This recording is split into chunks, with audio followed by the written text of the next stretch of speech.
At po ng makapanood sa ating video ngayon, sa lahat po ng makarinig po sa ipapaabot ng ating kaibigan, maging alerto kayo mga idol, dahil po si kaibigan mayroon pong ipapaabot po ngayon para magbigay ng babala para makapaghanda tayo.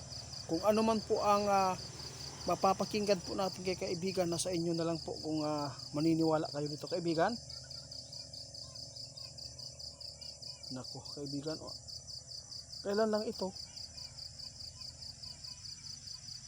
Diyos ko guys, sa lahat ng makapanood sa amin, no, si kaibigan ngayon nagpaabot kung sino man po daw yung nakakita ng mga kakaibang isda sa dagat ngayon, lalo na ay bihira lang ito makita. Mag-ingat po kayo nito, dahil si kaibigan ngayon ay mayroon pong babala dahil po sa ganyan po na mga sign, hindi ito maganda. Kung mayroon man po kakaibang isda po na makakita po ngayon kung saan pong lugar, ano lang ni kaibigan, ipa-post para maraming makakaalam. Baka po magkatugma itong sinabi ng ating kaibigan, kasi sabi ng ating kaibigan, kung sino man po daw ang makakita ng mga sign sa dagat o sa kaulapan ngayon, maghanda, dahil po hindi na maganda ang ating mundo kaibigan.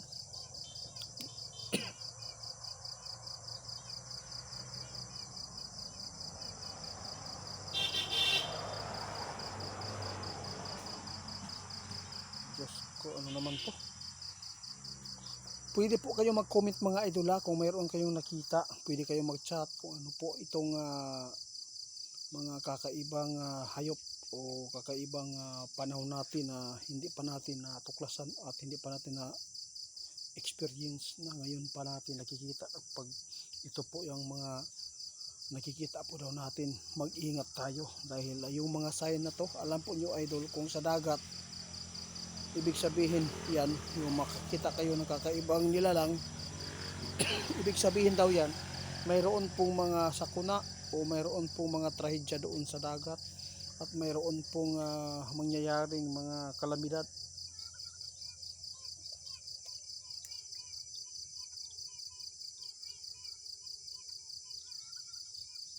Nako po, wag lang po kayong matakot mga idol si kaibigan po ay nagtuturo lang kung ano man po ang inyong makita, kasi doon sa kanilang karian, ito po ang kanilang nakita ngayon doon sa kanila. Kung mayroon daw makakita, kasi inutusan sila ng kanilang hari, kapag mayroon po daw nakakita ng ganyan na mga hayop o ano man po, kailangan po talaga natin na maghanda, at huwag po natin kalimutan na ipaabot sa social media para aware ang mga tao.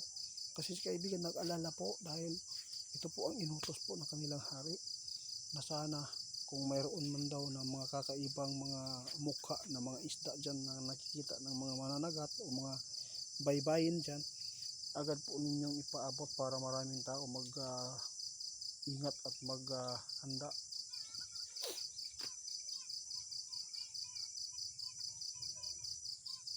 Sige, salamat kaibigan. Sabi ng ating kaibigan, ito yun lang po ang aking pakay guys, napaka-importante po ito mga idol. Ang sabi ng ating kaibigan, kailangan po natin na maging alerto, alisto, kaya sa dami na pong nangyayari dito sa ating mundo, lalo na sa kalamidad. Kaya sana mayroon kayong nakuhang impormasyon sa ating kaibigan, kung ano man po ang ipinapaabot nila.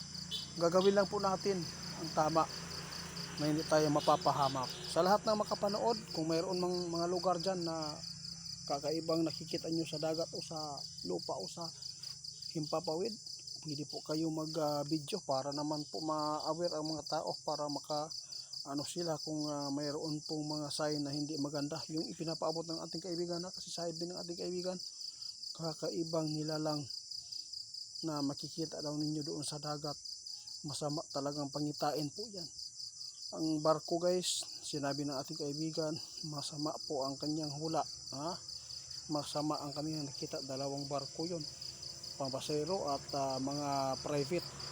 na sinasakyan po ng mga langis, mga sasakyan.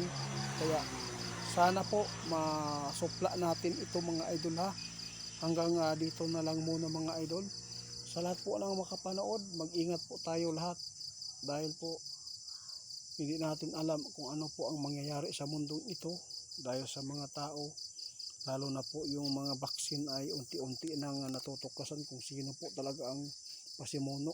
Talagang si Bill Gates at saka yung mga bilyonaryong tao dyan sa ibang bansa. Kawawa po ang mga naloko nila. Isa pala itong lason sa katawan ng tao para po mapapahamak. Guys, paki-share po itong video mga idol ha, para marami pong makakaalam kung ano po ang binigay po ng mga kaibigan natin ng mga sign na dapat natin pagbantayan at paghandaan. Hanggang dito na lang muna. Paki-report po kay Gusander Iti Itpansa sa TikTok at sa Facebook. Salamat po.